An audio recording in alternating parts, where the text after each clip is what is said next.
Obviously, the obvious question I should ask, and I'll do it without pretending I've seen anything on the internet. How does Frod not stay in loud? Why? You know, people can just assume what they want, but just know that what's said out there is not the truth, you know? Like, so we weren't actually able to get practice, and this was a time that one of the players wanted to start changing up a lot of compositions, and I wasn't in agreement with that. What was it like to work with Aspas? People obviously know he's one of the bigger names now, obviously with all the success as well and the winning. Who is this guy? He's a freak. He's a freak of nature. He's like... Esse recado antes do vídeo é pra você que tá com aquela mira tenebrosa e parece até que joga no volante. Ou pra você que tem até uma mira legal, mas tá a vários atos no mesmo elo. Pra você eu quero apresentar o VAVA Academy. Lá você terá um coach radiante que vai te acompanhar individualmente, responder suas dúvidas e montar uma rotina de treino específica pra você que te fará evoluir no Valorant. E pra você colocar tudo isso em prática e dar início ao seu plano de entrar no cenário competitivo, o VAVA Academy também tem campeonatos todas as semanas e mensais, todos valendo grana pra você comprar aquela skin ou pedir aquele rango entre as rankeds. Então não tem mais desculpas pra você continuar pinando. Clica no botão aqui na descrição pra conhecer o VAVA Academy.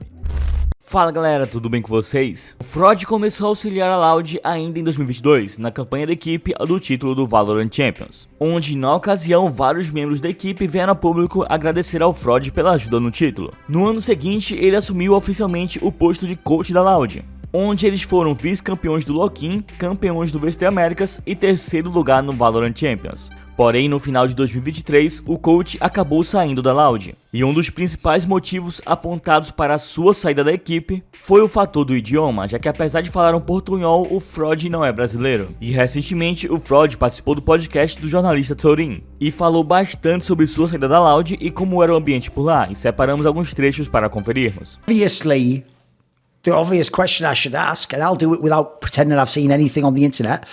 How does Frod not stay in loud? Why is he not in loud right now? What would happen? I mean, if you look at this year, yeah, there's the one failure at the Tokyo event, and even then, like I said, actually, by the way, one of those teams went to the finals. Like, that's it. Aside from that, what else do they want? Like, you had a second, you had a fourth, a third. Like, these are good teams. You've dominated your own region. Like, why was Frod not in loud? What happened?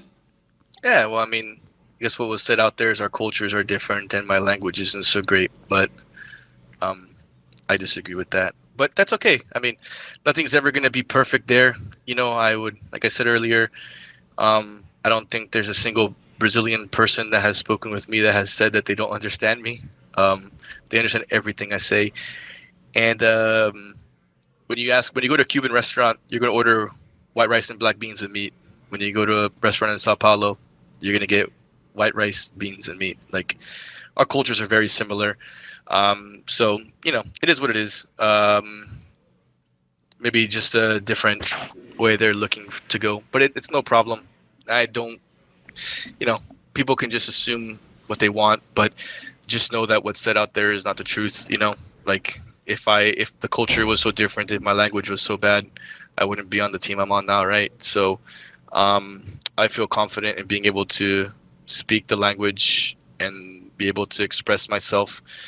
Maybe early on when I was speaking Portuguese, I was maybe a little bit more direct because I'm not able to elaborate and have that sort of day-to-day convo. So, you know, people would think that maybe I'm direct or I'm an asshole or something like that. But that's just people not taking the chance to know me, not to take the chance like guy speaking like his third language. We need to give him a little bit of slack or like give him a little bit of time, whatever. But it's okay. You live and you learn. And, you know, like I said, I've been through so much. I understand that kids are going to be kids. So I don't hold any ill will or animosity towards it. I just, you know, always have to explain or defend myself in the case of like, yeah, I speak the language. Our cultures are very similar.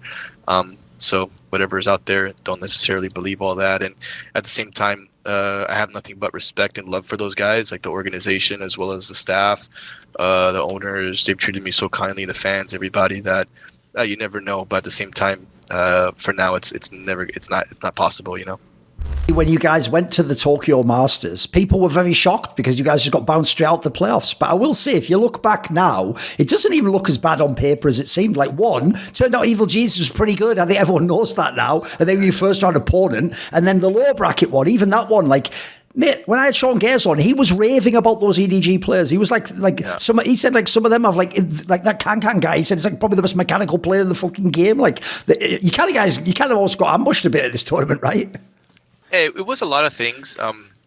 We won Americas. We had a week off because we really didn't have any time off, and then we went straight to Tokyo. The practice rooms and the internet were great. The internet was just terrible, so we weren't actually able to get practice. And this was a time that one of the players wanted to start changing up a lot of compositions, and I wasn't in agreement with that. But okay, like I'm not going to be a hater of innovation, right? But at the same time, I felt like why we were good at the Harbor Viper stuff was because we spent so much time practicing it, and we even boot camp for it to make sure that all these things and tested this style of play in different regions. I felt like, having 1 week of practice while we're at Tokyo is not a good enough compilation of data to see if what we're looking at is going to be good or not. And, with no practice, the situation not being so ideal, we were never going to be able to see if these comps were going to be good or not until we stepped on stage. And I just think it wasn't really what we should have done at the time, especially because the thought process behind the compositions was putting Aspas in a situation to make him succeed and do good.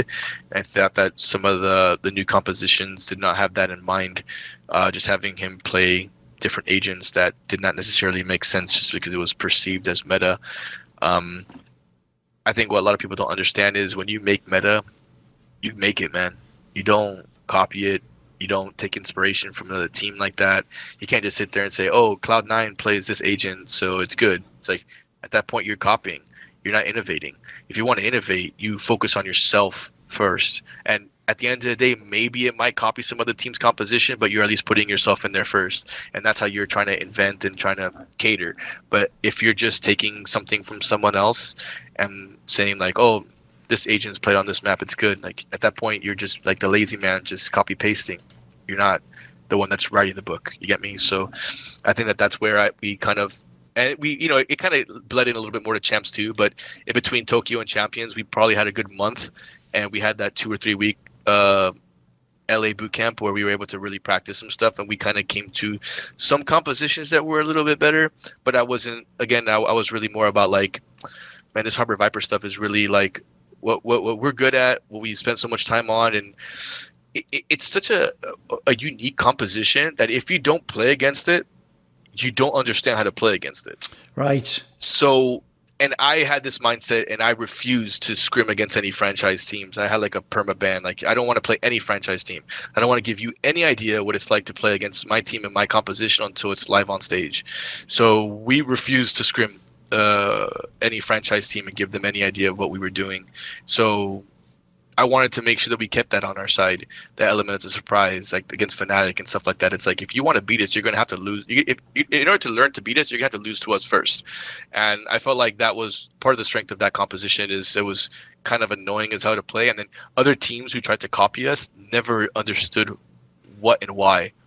Because when you copy people, you're just thinking about the what, like what's going on. You're not thinking about the why. Why we have these walls this way, why we do what we do, why we made this composition. You're just kind of guessing at this point. And I think that's what gave us an advantage over every team, especially when they started copying us on some of these compositions. It was very rare for us to lose a mirror comp match like that, because we knew the strengths of those compositions more than the other team. What was it like to work with Aspas? People obviously know he's one of the bigger names now, obviously with all the success as well and the winning. Who is this guy? He's a freak. He's a freak of nature.